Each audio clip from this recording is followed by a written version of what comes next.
할렐루야! 한 주간 평안하셨죠? 오늘도 이 예배에 참석하신 여러분을 주님의 이름으로 환영합니다. 날씨가 너무 많이 춥습니다. 이 추위 정도가 이렇게 많이 추웠나 싶을 정도로 많이 춥습니다. 또 밑에 지방에는 폭설이 내려서 여러 가지로 문제점이 많은데 각자 건강들 조심하시고 이 추위를 잘 견디고 잘 넘어서서 또 새로운 봄을 맞는 저와 여러분 되시기를 주님의 이름으로 축복합니다.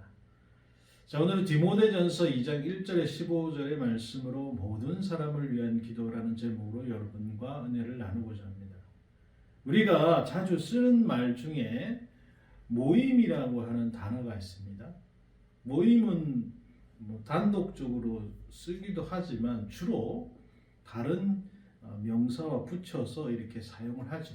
예를 들자면 기도 모임이라든지 양식 모임, 전도 모임, 팀 모임 등등 이런 것들이죠. 그런데 이 모임이라고 하는 게 헬라어로 바로 에클레시아라고 하는데요. 이 말이 바로 신약 성경에서 이제 교회를 가리키는 단어로 사용된 말이기도 합니다. 자, 결국 교회는 성도들의 모임이다라는 거죠. 우리가 교회로 모일 때 무엇을 해야 하겠습니까? 특히 지금처럼 예배를 드리기 위해서 모일 때 우리가 무엇을 해야 하겠습니까? 자, 오늘 말씀에서 사도 바울이 이 질문에 대해서 세 가지의 해답을 제시하고 있습니다. 우리가 오늘 그것을 알아보고자 하는 것인데, 자, 그 첫 번째로 교회에 모일 때 모든 사람을 위해서 기도해야 한다고 하는 것입니다. 지난 시간에 우리는 무엇을 보았습니까? 복음을 보았고 그 전에는 무엇을 보았습니까? 말씀을 보았죠. 말씀, 복음, 그 다음에 교회에 필요한 것이 무엇이냐 이거죠. 바로 기도죠. 바울은 교회에서 모일 때 해야 할 첫 번째로 해야 할 일이 무엇인지 다음과 같이 알려줬는데, 그러므로 내가 첫째로 권하노니 모든 사람을 위하여 간구와 기도와 도구와 감사를 하되라고 했습니다. 교회가 함께 모여서 가장 중요하게 해야 할 일은 간구와 기도와 도구와 감사라고 하는 거예요. 간구는 우리에게 부족한 것을 주시도록 하나님에게 간청하는 것입니다. 도구라고 하는 것은 남을 위해 기도해 주는 것을 말합니다. 보통 우리가 얘기할 때 중보기도 이런 얘기를 많이 하는데, 사실은 우리가 남을 위해서 기도를 해준다라고 할 때는 도구기도 이게 맞는 거죠. 자, 기도는 내가 하지만 응답은 다른 사람이 받는 경우가 여기에 해당되는 거예요.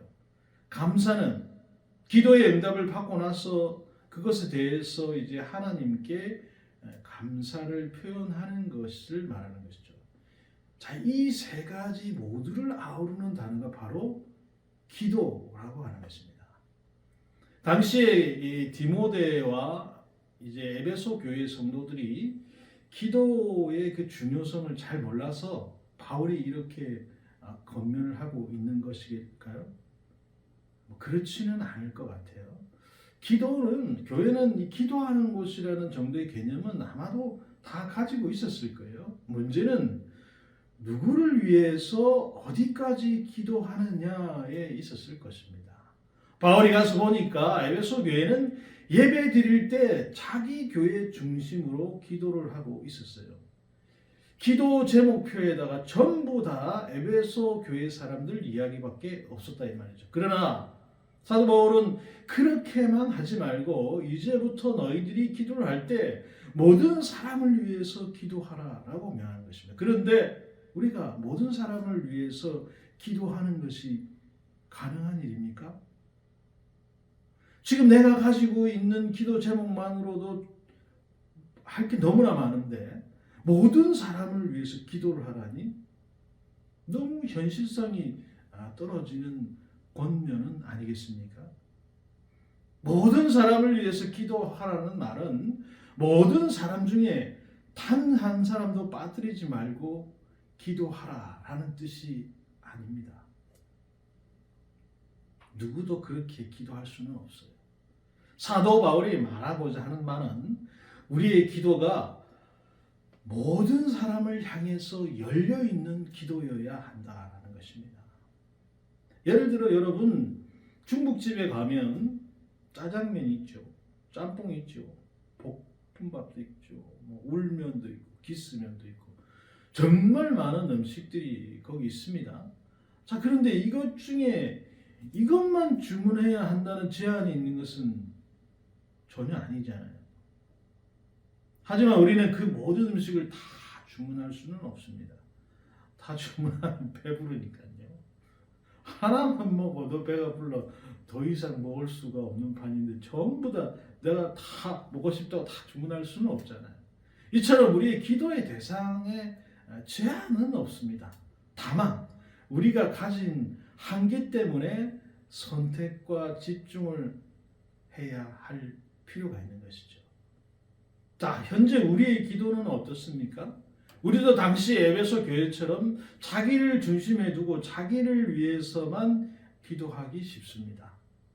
나의 삶, 나의 일, 나의 책임에 대해서는 기도합니다.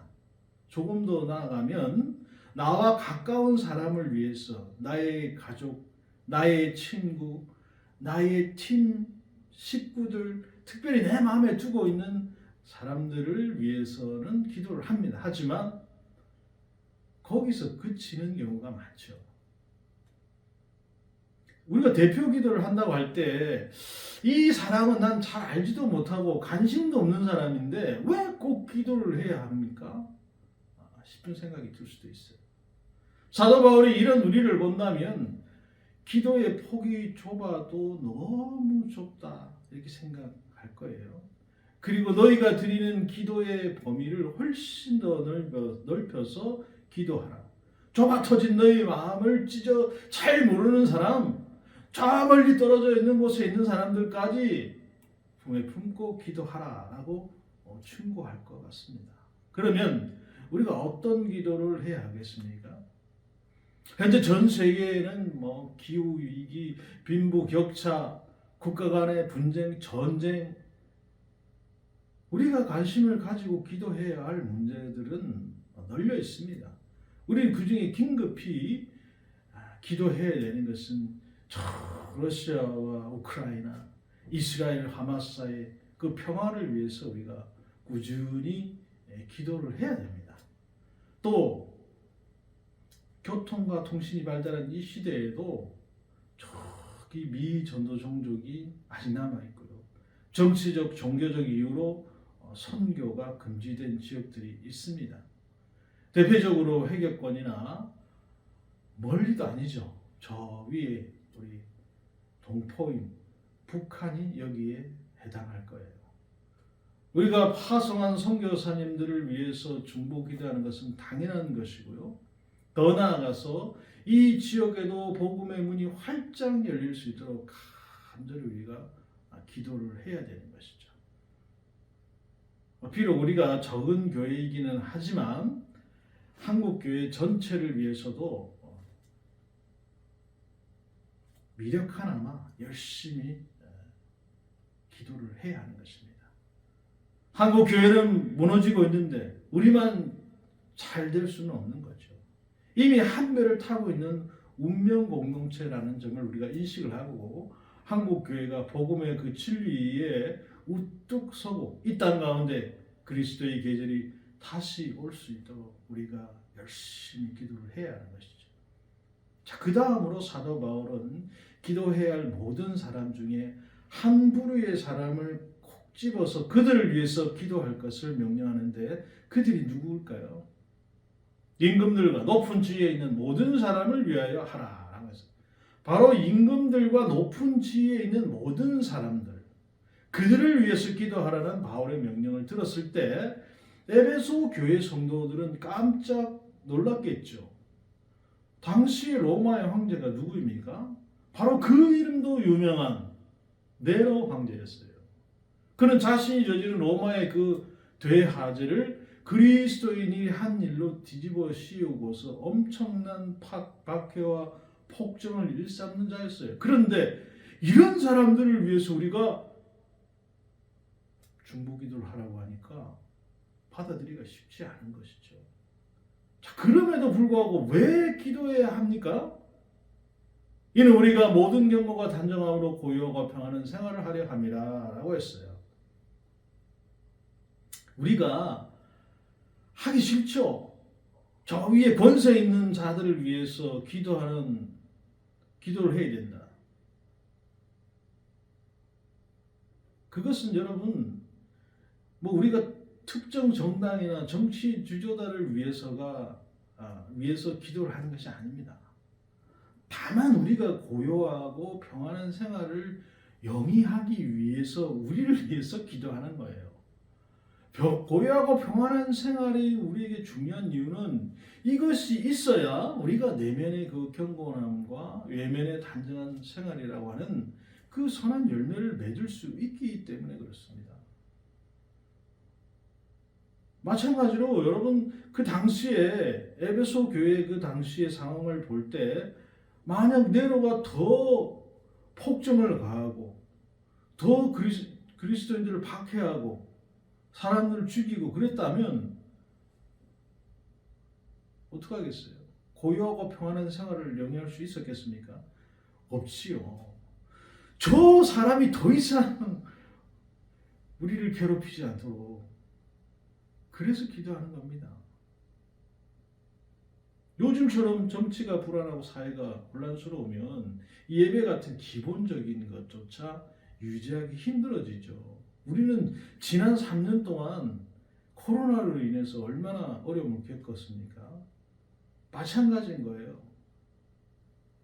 고요하고 평안하지 않으면 교회 예배 생활도 제대로 하기가 힘든 겁니다. 그럼 우리는 저 위정자들이 정치를 잘해서 우리를 전쟁이나 어떤 경제 위기로부터 우리가 어려움을 당하지 않고 우리를 보호하고 평화와 안정을 유지할 수 있도록 힘을 다하도록 우리가 그들을 위해서 기도해 줘야 한다고 하는 것입니다. 그런데 우리가 모든 사람을 위해서 기도해야 할 또 다른 더 큰 이유가 있습니다. 그게 무엇이겠습니까? 이것이 우리 구주 하나님 앞에 선하고 받으실 만한 것이니 하나님은 모든 사람이 구원을 받으며 진리를 아는 데 이르기를 원하시느니라 라고 했는데 하나님께서 우리가 나 중심에서 벗어나서 모든 사람을 위해서 드리는 중보기도를 선하게 여기시고 기뻐 받으시죠. 왜 주님께서는 이런 기도를 기뻐하실까요? 하나님은 모든 사람이 구원을 받고 진리를 아는 데 이르기를 원하시기 때문에 그런 것입니다. 세상 모든 사람이 한 사람도 멸망하지 않고 구원을 받아서 영생을 얻기를 바라시는 그 마음, 그 열정, 이것이 바로 여러분 하나님의 마음인 것이에요. 우리가 이 하나님 마음에 일치하는 그 중보 기도를 드릴 때 하나님께서 그 기도를 얼마나 기쁘게 받으시겠습니까? 우리에게 영혼 구원을 위해 꾸준히 기도하고 있는 사람이 적어도 한 사람은 있어야 되지 않겠습니까? 아무도 영혼 구원을 위해서 기도하지 않는다면 이 얼마나 삭막합니까?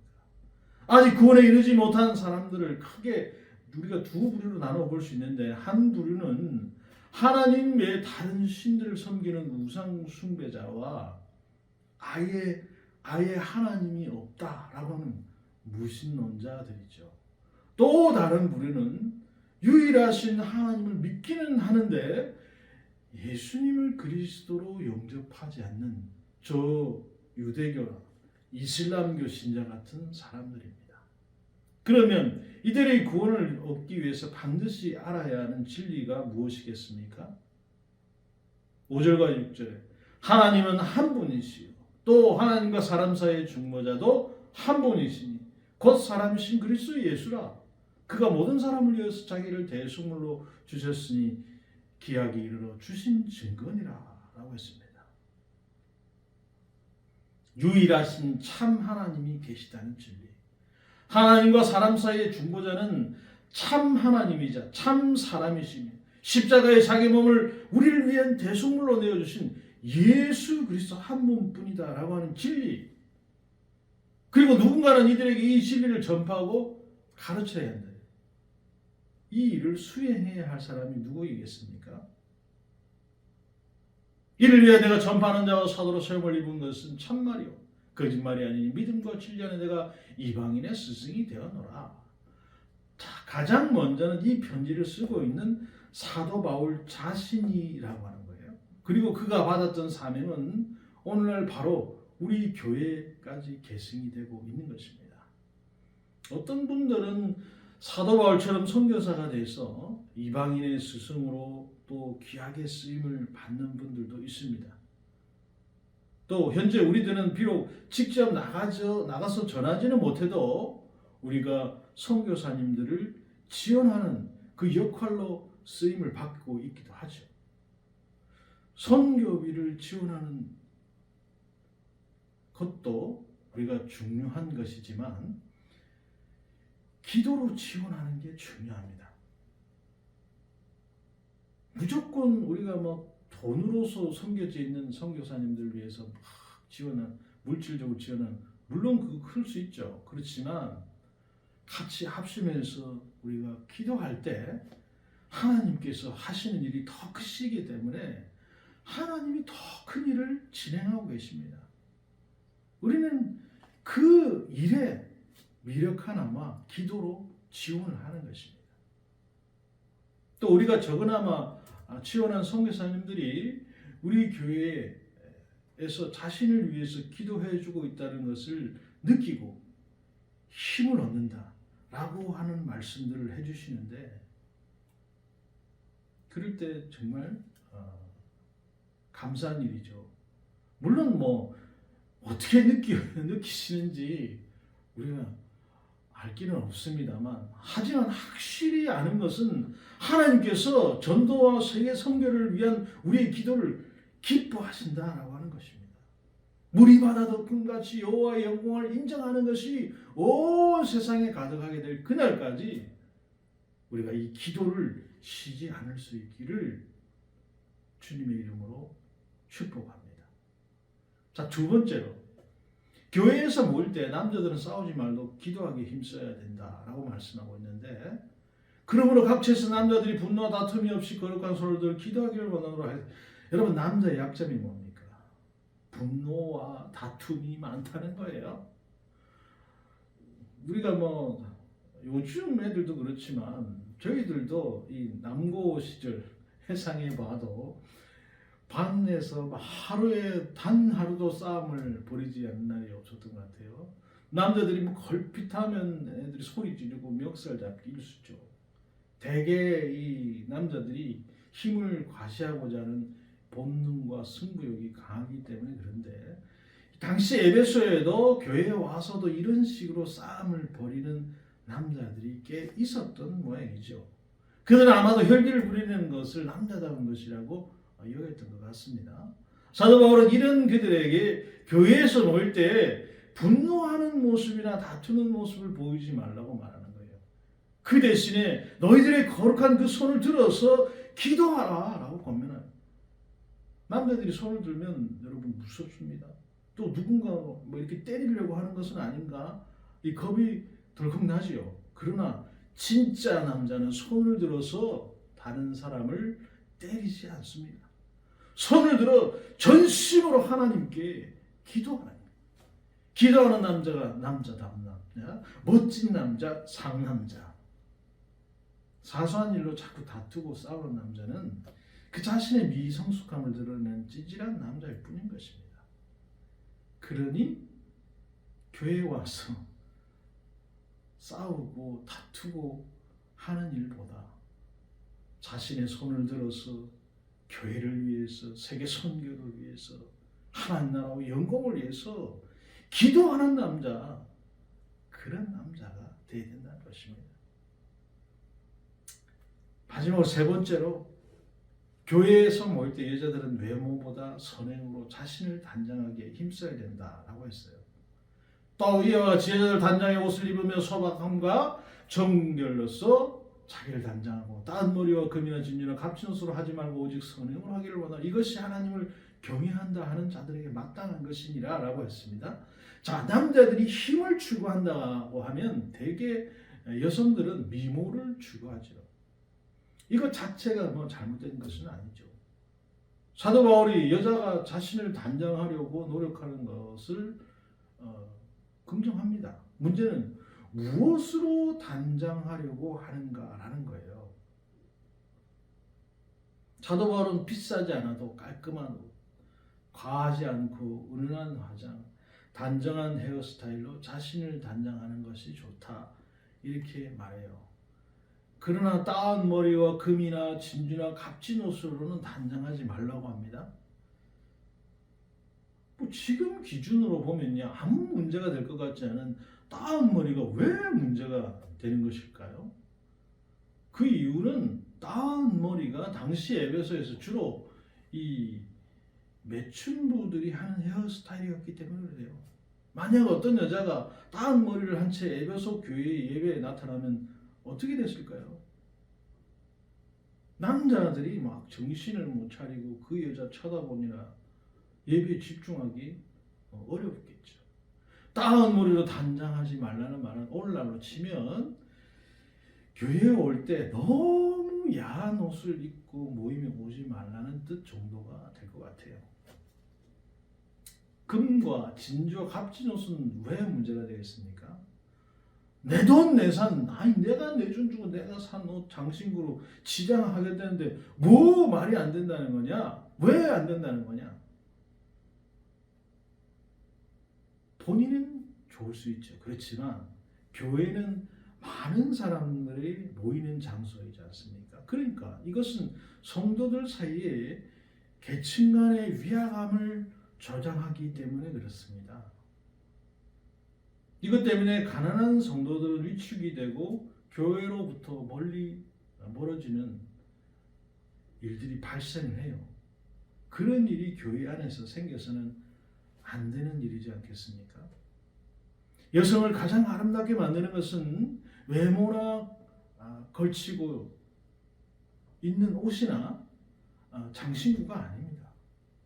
바울은 오직 선행으로 자신을 단장하라 이렇게 말씀하고 있어요. 여성의 아름다움을 결정짓는 것은 외모보다 그녀의 행동이라는 것입니다. 아무리 예쁘고 멋진 옷을 입고 자신을 아름답게 꾸몄다고 해도 그 입에서 더러운 욕이 줄줄 나온다고 하면 여러분은 어떻게 했습니까? 그 누가 그 여인을 향해서 아름다운 여인이라고 칭송을 해주겠냐 이 말이죠. 아무리 화려한 외모를 자랑한다고 해도 행실이 영 네 가지가 없으면 자신이 단장한 일이 실패한 겁니다. 육체적인 아름다움보다 내면에 나오는 그 아름다움이 여자를 가장 아름답게 한다는 거예요. 물론 뭐 외적으로 꾸미는 게 나쁘다는 얘기는 아닙니다. 자, 이제 우리는 바울을 통해서 교회에 모일 때 남자와 여자가 각각 무엇을 주의하고 무엇에 힘써야 하는지를 배웠어요. 남자는 분노와 다툼을 주의하고 손을 들어서 기도하는 일에 힘써야 한다고 하는 것입니다. 여자는 화려한 외모를 꾸미려는 것을 지향하고 선행으로 자신을 단장하는 일에 힘써야 한다는 것입니다. 남자와 여자와에게 하는 말이 서로 다른 것 같지만 일맥상통하는 면이 있어요. 겉으로 보이는 힘과 아름다움이 아니고 속에서 만들어진 힘과 아름다움이 훨씬 더 중요하다는 점입니다. 이런 내면의 힘과 아름다움은 마치 이 장인이 만들어 놓은 이 도자기처럼 오랜 세월에 걸쳐서 하나님 말씀으로 빚어지는 거예요. 그 결과 세상에서 우리 주님이신 예수님을 닮는 모습으로 그 매력을 발산하게 된다는 것입니다. 우리가 꽃미남이 아니어도 값비싼 명품 들지 않아도 이 사람 참 멋진 사람이다. 참 아름다운 사람이다. 그런 말을 듣게 된다는 거예요. 이것이 남자든 여자든 하나님을 경외하는 자에게 마땅한 것이에요. 이것으로 사실상 사도 바울이 꼭 해야 할 말을 다 했어요. 그러나 이 에베소 교회가 처해 있는 특수한 상황 때문에 여자에 대해서 추가로 몇 가지 말을 더 덧붙입니다. 어떤 면에서 보면 이 후반부에 나오는 말씀이 이 여성들이 이 본문을 읽으면 기분이 썩 나쁠 수도 있어요. 아니 남자들은 그렇게 얘기 안 하고 바울이 뭐 여성 편력이 있나? 왜 이렇게 이렇게 말을 해놨을까? 라고 하는 내용이 있는데 이게 당시 에베소에 아르테미스 여신을 섬기는 신전이 있었습니다. 그곳에는 수천 명의 이 여사제들이 있었어요. 에베소의 여인들에게 여신 숭배를 통해서 스며든 이 이방신의 헛된 교리와 음란한 문화가 몸에 완전히 배어 있었어요. 에베소 교회가 예수님의 참된 복음을 배우고 받아들여야 하는데 이교적인 가르침, 그런 문화들이 아직 그 복음의 세계 속으로 깊이 들어가지 못한 여자들을 통해서 전파되고 있었다는 것입니다. 교회는 세상과 달리 남녀를 차별하지 않기 때문에 이 여성들은 마치 물을 만난 고기처럼 교회를 자신들의 뜻대로 좌지우지하려고 했어요. 그래서 사도 바울이 다음과 같이 권면을 하고 있는 거예요. 여자들은 일체의 순종함으로 조용히 배우라. 여자가 가르치는 것, 남자를 주관하는 것을 허락하지 아니하는 오직 조용할지니라. 여성들이 들으면 되게 기분 나쁜, 요즘 여성들이 들으면 되게 기분 나쁜 말이죠. 일체 순종함으로 조용히 배우라. 그럼 남자는? 그러니까 여러분 오해하시면 안 돼요. 이 본문의 내용 배경을 알고서 이 본문을 봐야지. 바울이 무슨 여성 편력이 있어서 그런 게 아닙니다.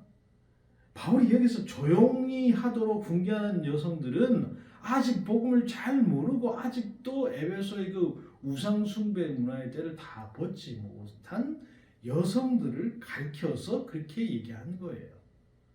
이런 여성들에게 교회 안에서 가르치는 역할을 맡겨서는 안 된다는 것입니다.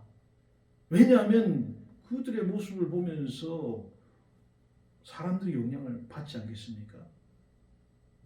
그리고서는 문득 바울이 창세기 2장과 3장이 떠올라서 다음과 같이 언급하는 거예요.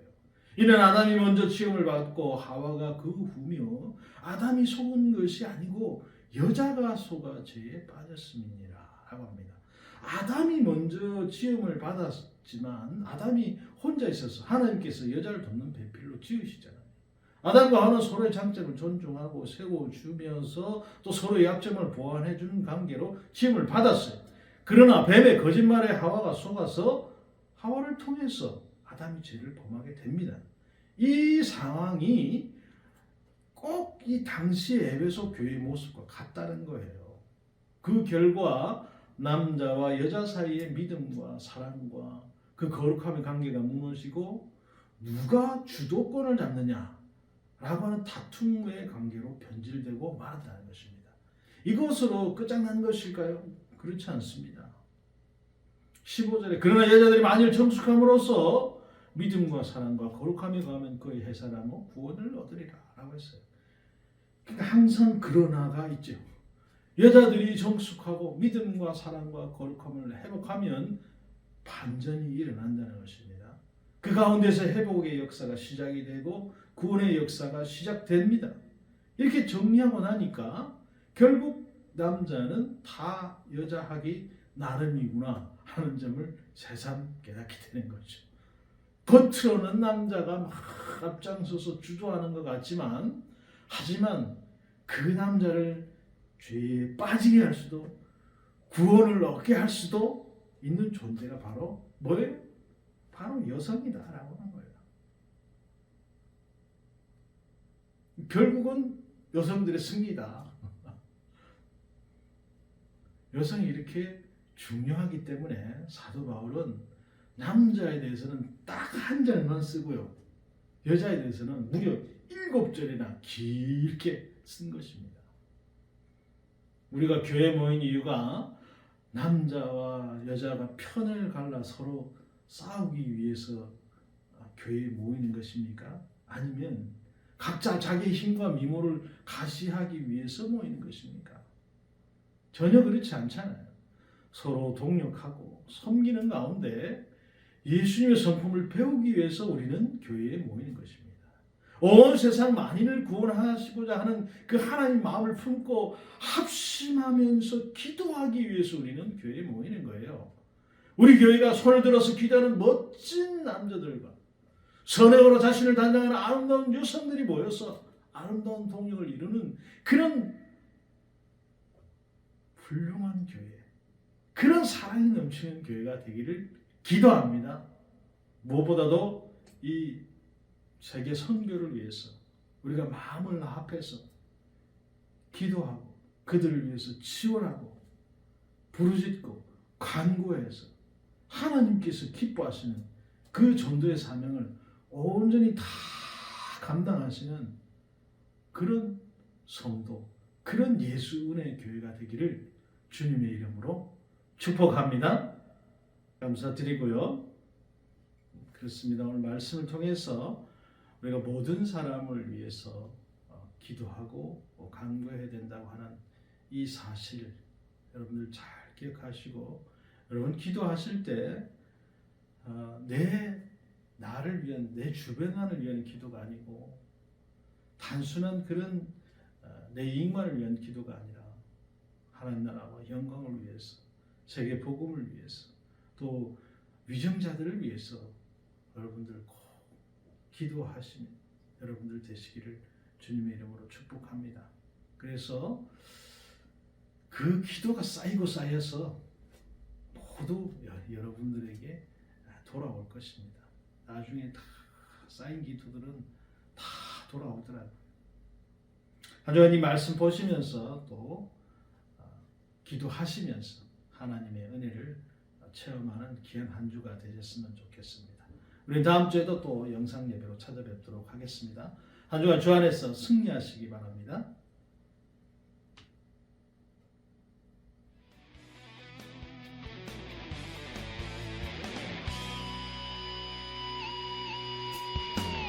저 높은 하늘 위로 밝은 태양 떠오르듯이 난 주저앉지 않으리.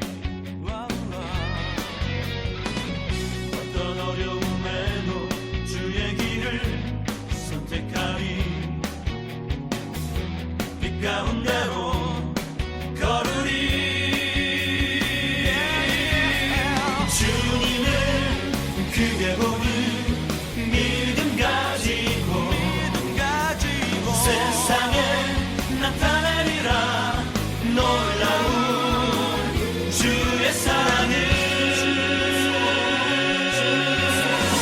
주의 꿈을 안고 일어나리라. 선한 능력으로 일어나리라. 이 땅의 부흥과 회복은 바로 나로부터 시작되리. 주의 꿈을 안고 일어나리라. 선한 능력으로 일어나리라. 이 땅의 부흥과 회복은 바로 나로부터 시작되리. 나로부터 주의 꿈을 안고 일어나리라. 선한 능력으로 일어나리라. 이 땅의